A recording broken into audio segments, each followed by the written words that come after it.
নারী এবং পুরুষের ক্ষেত্রে আমাদের যে বেসিক একটা ডিফারেন্স আছে, এই ডিফারেন্সটা আমরা অনেক সময় বুঝি না, বিধায় আমাদের কিন্তু অনেক ধরনের সমস্যা হয়। আমি জানতে চাচ্ছি এই বেসিক ডিফারেন্সটা আসলে কী জিনিস? বেসিক ডিফারেন্সটা আসলে শুরু হয় কথোপকথন বা যোগাযোগের মাধ্যমে। নারীরা মূলত একটু বেশি কথা বলে, অর্থাৎ যা কথা বলা উচিত তার থেকে 30% বেশি কথা বলে, এবং পুরুষরা একটু কম কথা বলে। এতে তো আসলে ভুল বোঝাবুঝি হয় অনেক, তাই না?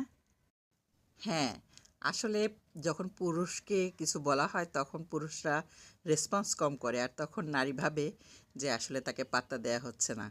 আসলে তার নেচারটাই হচ্ছে সে একটু কম কথা বলে। তাহলে কি করা উচিত?